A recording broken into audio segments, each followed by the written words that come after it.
Hi, it's Roger here with episode 3 of Entrepreneur TV from Playa del Carmen in Mexico, which is where I am right now. You can see out here, it is a beautiful blue sky, blue sea day. And I am here with another question for you, which is, do you choose wealth or worth?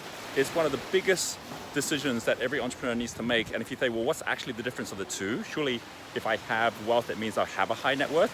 It's about understanding the difference of internal and external, the difference of get and give. And let me explain what I mean by that, right? Over this last month, I started the month in, where was I? South Africa, went to Singapore, and then from Singapore, traveled out to Cartagena in Colombia to be with the Mavericks, which is a group of entrepreneurs run by Yannick Silva and Sophia. This is where you have an opportunity to connect up with entrepreneurs making a massive difference within their own business around the world, making an impact. And then I went from there to both Los Angeles and San Diego for the events that we ran. And then I am now here in Cancun, Mexico, where we have got the Transformational Leadership Council and meeting up with many of the entrepreneurs and the thought leaders all around the world who are making a difference in the world before I am about to hop on a plane to Mexico City and then to Seattle and then up to Whistler for some skiing this weekend. And if you were to say, well, am I actually getting any work done? I actually have achieved more in the last month than I achieved in the month before. And this continues on and on because I'm focusing at how I build my internal worth. And so if you take the concept of what happened when the Spanish first got here to Mexico, when they headed across the seas, same happened with all of the other ships back in the 16th, 17th century. They all had at the front of the ships this goddess. There was like this beautiful goddess that was their goddess of luck. And this goddess is the Roman goddess of fortune. Her name was Fortuna. And if you think of fortune, fortune really means three different things. First of all, it has a very external definition, which is having a great fortune. It's about having wealth. It has a second definition, which is in the concept of luck, that if you actually have got luck, it is when you have this kind of phenomenon of synchronicity that happens. And so when someone's fortunate, it means that they're lucky. And then the third thing is this link to your actual legacy. You think about someone who can tell their fortune, right? If you're leaving, a wealth of fortune, you're actually talking about your legacy of what you're leaving behind. And they're all interconnected, but you can't start by going out saying, I'm going to start by trying to go out and grab my wealth. So why is that? You might have heard, and this is kind of an annoying thing that I used to think about when I was much younger, you might have heard of a phrase that a lot of wealthy people say, which is it's not about money. And what do they actually mean it's not about the money? I remember when they were saying that and I was hearing that and I didn't have the money. I'm like, well, easy for you to say because you got the money. But what they're really meaning is that there was something else they were focusing at beyond the wealth, and that was their worth. If you take the idea of internal and external and think of it like an iceberg out at sea, what is so interesting is that you can actually divide up all wealth and worth into three different types of capital, which you can build from scratch. You have financial capital, which is obviously the wealth. This is where you're asking the question like, how do I get things? How do I get the material things that I want in life?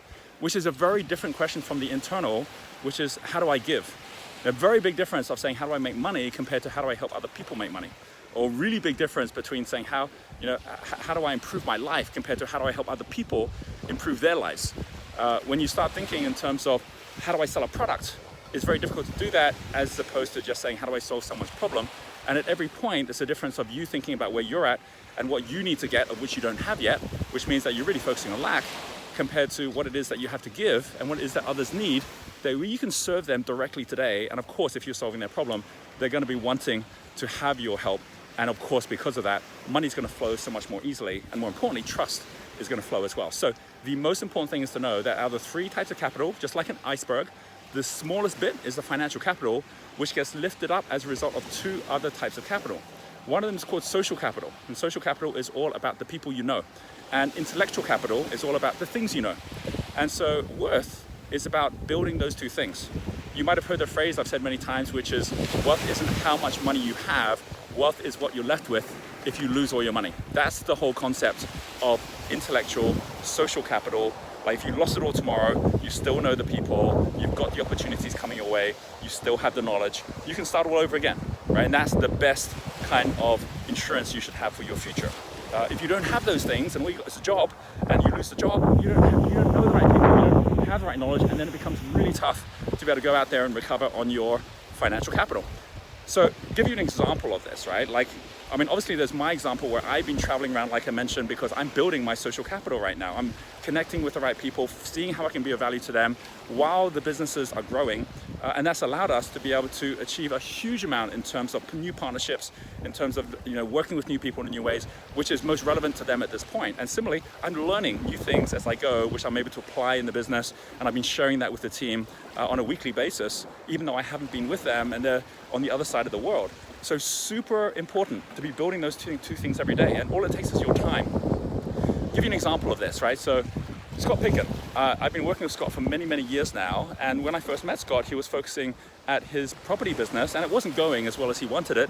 And he was thinking about what was his big mission that he would actually want to be able to achieve anything. He saw the disruption happening in crowdfunding, property crowdfunding.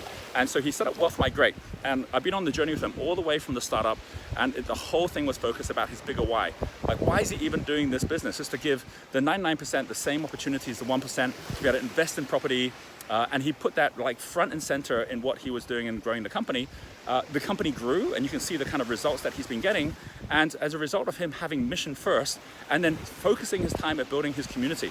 I remember at the time when he said, Roger, who should I connect with? I said, you should be connecting with the top people, the top thinkers, and think world class. I invited him to come and join us at Necker Island, where he came out and met up with other entrepreneurs who are great at property, like Simon Zucci. He connected up with Yannick and the whole team at Mavericks as well. And so as a result of those connections, he got his model together, he got himself started. And then the most powerful thing was how through those connections, mission first, how can I serve the planet? And then also from his knowledge that he built on how do we make this blockchain enabled? How do we make sure this is something that actually can be built in a way that is for the 21st century?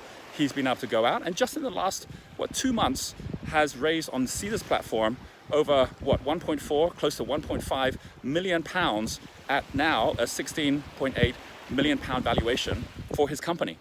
He could not have done all of that just by having the good idea. He couldn't have done all of that and raised that financial capital by just starting, by trying to get the money, but by him building enough social capital and building enough intellectual capital, by every day saying, who do I need to know? And every day saying, what do I need to learn? Then it was just a matter of time before the tide rises. And as they say, if you're focusing at trying to get, it's like raining down, which can sink all boats.